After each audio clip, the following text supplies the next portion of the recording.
L'homme ne vivra pas de pain seulement, mais de toute parole qui sort de la bouche de Dieu. Voici votre moment de méditation quotidienne. Pour mieux connaître Jésus-Christ. Un hôte dangereux le 9 août. Puis il leur dit : « Pourquoi avez-vous ainsi peur ? Comment n'avez-vous point de foi ?» Marc chapitre 4, verset 40. Pourquoi sommes-nous si faibles en la foi ? Le Seigneur désire faire beaucoup de choses en notre faveur, mais notre incrédulité l'en empêche. Notre esprit est assombri par des doutes bien difficiles à dissiper. Ces doutes, regardons-les en face et avec courage pour pouvoir les vaincre à l'instant. Faisons-le sans retard, car il ne peut y avoir de paix là où la foi chancelle. Il n'est pas nécessaire d'exprimer ses doutes, de peur de faire broncher une âme faible. Examinons-les à la lumière de la parole de Dieu. Parlons-en à Jésus en nous réclamant de ses promesses et prions pour qu'il se dissipe. Disons au Seigneur : « Je crois. Viens en secours de mon incrédulité. » Marc chapitre 9, verset 24. Ne plaçons pas le doute sur un siège confortable. C'est un hôte dangereux quand on lui donne la liberté de vagabonder dans l'esprit pour y combattre la foi. La foi véritable est vie, et là où il y a vie, il y a croissance. La vie que Jésus communique ne peut que croître abondamment.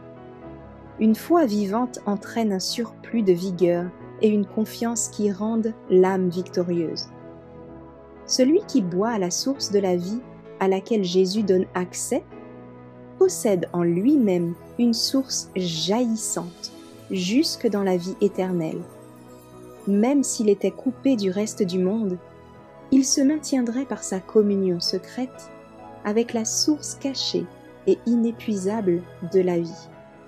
Le Seigneur est déshonoré quand ceux qui professent croire en lui ont le vague à l'âme.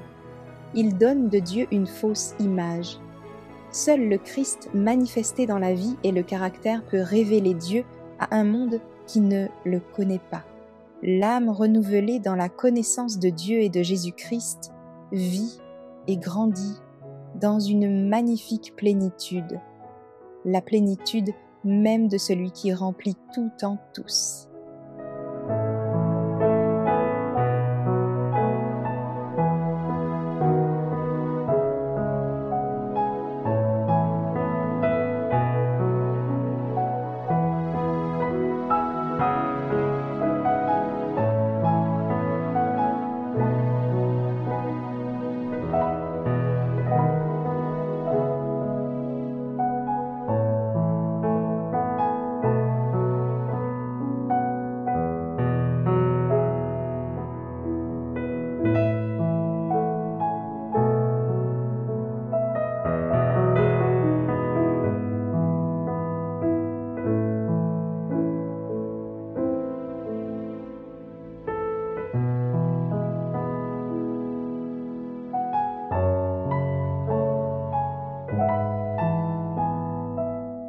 Merci d'avoir écouté cette présentation. Assurez-vous de nous rejoindre demain pour votre moment de méditation quotidienne avec lereste.org.